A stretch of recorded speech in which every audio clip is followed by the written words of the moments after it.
오늘은 이제 우리가 드디어 4대 박해 중 하나인 신유박해에 대한 이야기를 할 차례가 되었습니다. 그래서 오늘 주제는 참 하늘을 우러르며 누가 저희를 위로해 주겠습니까? 라는 이 순교자의 말씀을 기억하면서 신유박해 이야기를 해보도록 하겠습니다. 일단 이제 신유박해는 몇 년도죠? 네, 1801년이죠.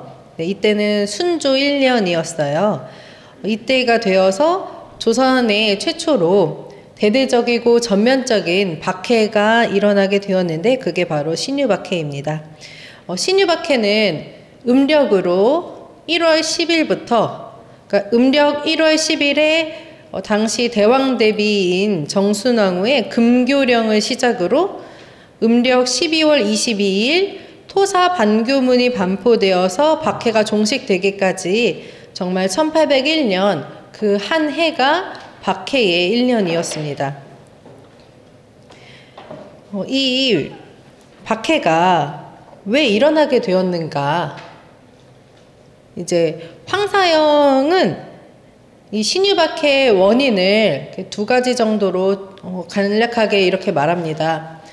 먼저는 이제 당파끼리 논쟁이 심해서 이런 것을 빙자해 남을 배척하고 모함하는 자료로 삼기 때문이었다. 그러니까 이 당파끼리의 싸움, 정쟁으로 인해서 일어난 참극이 바로 신유박해였다라고 말을 하고 있습니다. 사실 이 당쟁은 신유박해 때뿐만이 아니라 기해박해 때도 병인박해 때도 어떤 이 박해자들이 정권을 두고 정권에 대한 욕심, 야욕으로 인해서 무고한 천주교 신자들이 이렇게 순교를 하는 일이 이렇게 일어났죠.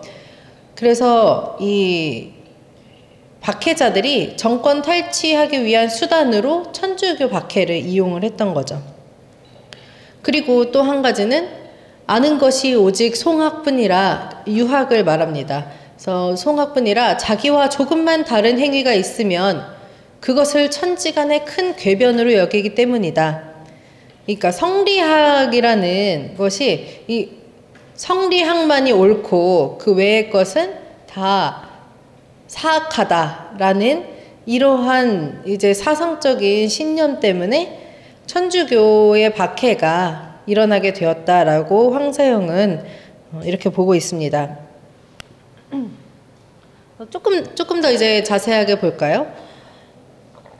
이제 당시 정조가 1776년부터 1800년까지 재위하던 시기에 이 시파와 벽파의 그 당쟁이 심했었어요. 그리고 그 가운데서 시파 가운데서도 그러니까 정조를 지지하는 이 시파 가운데서도 이제 남인 계열 특히 이제 채제공을 중심으로 하는 이 남인 계열과 벽파 간의 그 당쟁이 심했는데 이 남인 가운데서도 신서파와 공서파라는 파벌이 나뉘어졌었어요. 그래서 신서파는 천주교의 온건한 특히 이제 이가환이나 정약용, 이승훈이 여기에 속하고 그리고 채제공을 지지하지 않는 이제 공서파, 그래서 홍나간, 이기경, 목만중 등이 여기에 속합니다.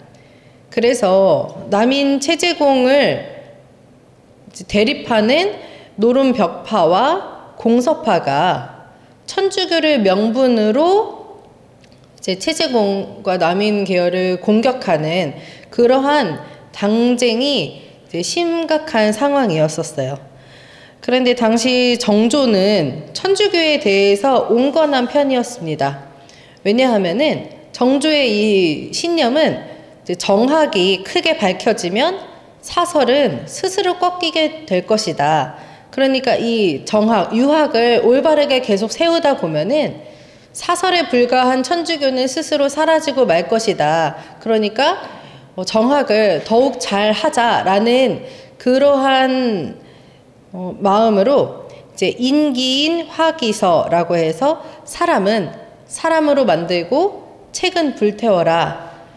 그러니까 사람은 정학, 유학을 올바로 세워서 사람을 교화시키고 천주교 책들은 불태우면 된다라는 것이 이제 정조의 그 정책이었어요. 그러다 보니까 이제 정조가 어떻게 보면 천주교인들에게 어떤 보호막의 역할을 하고 있었던 거죠. 그래서 이 정조가 없을 때, 이제 죽었을 때에 천주교의 박해가 일어날 것이라는 그런 예상은 좀 되는 그런 상황이었습니다. 그때 이제 1800년 6월 28일에 정조가 정말 이제 갑자기 돌아가시게 되었어요. 그러면서 이제 순조가 11세, 너무나 어리죠. 그래서 대왕대비 김씨가 수렴 청정을 하게 되었습니다. 대왕대비 김씨는 이제 영조의 계비인데 친정이 노론벽파였어요. 그러니까 정조 그리고 채제공과 대립하는 그런 상황이었고, 대왕대비 김씨가 수렴 청정을 하게 되면서 천주교를 배척한다는 명분으로 채제공 계열을 제거하기 시작을 했습니다. 그래서 18을 다 축출을 하고 벽파들을 그 자리를 채우는 이러한 정치적인 배경이 이제 신유 박해의 배경이라고 보시면 되겠어요. 그리고 이제 사회적인 원인으로 보았을 때는, 그 배경으로 보았을 때는 진산사건 기억하시죠? 진산사건, 윤지충 권상현이 이제 폐제 분주하게 된 후에 천주교는 아비도 없고 임금도 없는 그런 사악한 종교로 규정이 되었었어요. 유교는 충효의 가치를 굉장히 중요하게 생각하는데 천주교는 임금의 뜻보다 하느님의 뜻이 더 높았기 때문에 이거는 사악한 종교로 규정될 수밖에 없었습니다. 이런 유교와의 가치 충돌 가운데서 이제 천주교는 금수지도, 금수의 물이다, 이렇게 보여졌어요. 왜냐하면은 천주교인들은 조선 사회의 전통 예속인 배공제조, 공자에게 절을 하고 조상 제사를 하는 이러한 예속을 거부하고 폐제분주를 서슴지 않았기 때문에 이 유교와 충돌을 하면서, 그리고 또 한편으로는 천주교의 가르침에서는 이렇게 평등한 사상이 있었잖아요. 모든 사람은 하느님의 자녀이기 때문에 형제처럼 지내야 한다라는 이런 가르침이 있었기 때문에 이런 평등한 사상은 조선의 이 봉건적인 지배 질서를 붕괴시킬 위험이 있었습니다. 그리고 이제 천주교인들은 남녀가 유별한데 함께 모여서 기도를 하고 남녀의 차별을 하지 않고 첩도 두지 않고 또 동정 생활을 하는 사람들도 나타나니까 이것은 이 유교 사회 질서를 파괴하고 있고 인륜을 저버리는 일이다라고 이렇게 간주가 되었어요. 그래서 이 유교적 조선 사회를 근본적으로 파괴하는 그런 도전적인 사고 체계로 인식이 되었고, 그래서 이 집권 사대부, 봉건적 지배 질서의 위쪽에 있는 이 집권 사대부들의 위기 의식이 고조가 되었습니다. 이러한 사회적인 배경이 있었고, 또 사상적으로는 이 성리학은 이제 성리학 이외의 사상에 대해서는 매우 비판적이고 배척하는, 그래서 유교를 숭상하고 불교는 배제하는 이러한 상황에서 성리학만이 정학이고 정도이고 정교인데, 그러므로 천주교는 사학이고 사도고 사교이다 라고 이렇게 사상적으로 이미 충돌을 하고 있는 그러한 배경이었습니다. 이러한 정치적이고 사회적이고 사상적인 측면의 배경 가운데에서 신유 박해가 일어나기 시작을 했던 겁니다. 그래서 처음으로 이제 조선 조정에서 공식적으로 박해령이 내려지기 이전에 이미 이제 신자들이 체포되기 시작을 했어요. 그래서 먼저 최필공 토마스가 1800년 12월 17일에 체포가 되었습니다. 그리고 그 일을 시작으로 12월 19일은 이제 주님 봉헌축일이었어요. 당시에 12월 19일이. 근데 이때에 봉헌축일 새벽에 최필제 베드로가 이제 약국을 운영을 하는 분이었는데 이분의 약국에 이제 신자들이 모여서 기도를 드렸습니다. 봉헌축일의 이 새벽에. 그러다가 이것이 발각이 되었고 이제 최필제 베드로와 오현달 스테파노가 이때 체포가 되었습니다. 그리고 양근에서는 조동섬이 체포가 되었고 충주에서도 이기연이 체포가 되었어요. 여주에서도 이제 길가에서 여주에서 3월 부활절에 길가에서 부활 3종 기도를 바치다가 이중배, 원경도, 정종호 등이 이제 체포가 되었습니다. 그리고 또 여주에 임희영, 조용삼, 최창주도 또 체포가 되었어요. 이렇게 이제 계속 이미 공식적인 박해령이 내리기 이전에 벌써부터 신자들이 체포되기 시작했습니다. 그리고 최창현, 요한도 밀고자 김여삼에 의해서 1801년 1월 9일에 체포가 되었어요. 그리고 나서 1801년 1월 10일에 금교령이 내려졌습니다.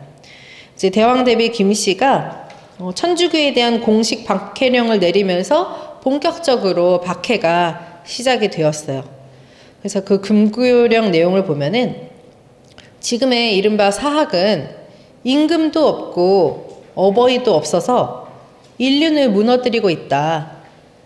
그들은 이제 저절로 오랑캐와 짐승이 되어가고 있다. 그들을 엄금한 후에도 회개하지 않는다면은 마땅히 영률로 이를 처리하라. 이 영률은 역적을 처벌하는 법률을 말합니다. 그러니까 이 천주교인들을 역적을 다스리듯 다스리라고. 그리고 수령은 각기 그 경내에서 오가작통법을 분명하게 다스려라.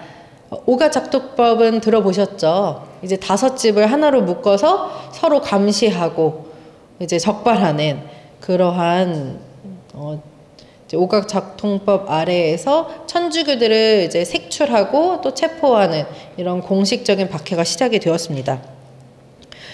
그러던 차에 이제 책롱 사건이 일어나게 되었어요. 이제 정약종 아우구스티노가 이렇게 박해가 일어나면서 이제 송재기라는 신자의 집에 맡겨둔 천주교 서적과 성물들을 그리고 주무무 신부님의 편지가 들어있는 책 괴짝을 안전한 곳으로 옮겨야 되겠다고 생각을 했습니다. 그래서 임대인이라는 신자에게 부탁을 해서 임대인이 이제 책롱을 옮겨다가 황사영의 집에다가 가지고 갔어요. 그런데 그 가지고 가던 중에 이것이 발각이 되어서 압수가 되었습니다. 그리고 이제 당연히 임대인은 체포가 되었고요. 그런데 당시에 포도대장이 누구였냐면은 이유경이라는 사람이었어요. 근데 이 사람은 이제 조금 온건했습니다. 그래가지고 이 일을 더 이상 크게 키우지 않고 또 보고하지 않았어요. 그래서 별다른 일이 일어나지는 않았지만 2월 2일이 되어서 새로운 포도대장으로 신대현이라는 사람이 부임을 하게 되었습니다. 근데 이 사람도 크게 일을 키우진 않았어요. 그리고 이제 옥에 많이 있던 배교자들을 다 석방을 하고 이제 4사람만 옥에 남겼습니다. 그 4사람이 누구냐면은 최필공, 최필재, 최창현, 그리고 임대인. 이 4사람만 옥에 그대로 남겨두고 나머지는 다 배교자들은 석방을 했어요. 근데 이 사실이 알려지면서 노론이 이거들을 상소하고 이 신대현의 처벌을 이렇게 요구를 했습니다. 그래서 대왕대비 김씨가 이 사실을 알고서 엄청 화가 났어요. 그래서 신대현을 체포를 하고 나머지 그 4사람에게는 이제 반역죄를 적용을 해서 의금부로 옮겼습니다. 그렇게 해가지고 이제 남인 18을 제거하기 위해서 더욱 더 박해의 열이 올랐어요. 그래서 천주교 탄압이 그렇게 극심해지면서 1801년 4월 8일에 정약종을 비롯해서 홍낙민, 최창현, 최필공, 홍교만, 이승훈이 이제 서소문 밖에서 참수형으로 순교를 했습니다. 그리고 이렇게 쭉 보시면은 이렇게 이 시기에 이렇게 많은 분들이 각지에서 순교를 하셨어요. 이존창 루도비코 곤자가 이제 내포의 사도죠. 이분도 공주로 끌려가서 거기서 순교를 하셨고, 이가환과 건철씨는 옥중에서, 그리고 여주에서 원경도, 최창주, 이중배, 정종, 이미영이 순교를 했고, 또 양근에서도 13명이 무려 13명이 순교를 하셨습니다. 그리고 1801년 5월 14일에 서소문 밖에서 이제 또 정철상, 최필재, 정인영, 윤은혜, 정복회, 이합규가 이제 서소문 밖에서 참수형으로 순교를 했습니다. 이렇게 박해가 진행이 되었는데요. 잠시 이제 정약종 아우구스티노에 대해서 잠깐 보도록 할게요. 명도회 초대 회장이기도 했고, 또 이분의 부인이 성녀 유조이 체칠리아죠. 그리고 이분들의 자녀가 이제 정철상 가롤로, 정화상 바오로, 정정의 엘리사벳이 있어요. 정약종 아우구스티노는 이제 천주교에 입교한 후부터는 교리 실천을 굉장히 정성껏 했고, 교회 일에도 굉장히 적극적으로 참여했습니다. 명도회 회장이 될 정도였으니까. 그리고 이제 주문모 신부님을 도와서 교리 연구도 무척 열심히 했어요. 그렇게 해서 쓰여진 것이 주교요지, 이제 한글 교리서이죠.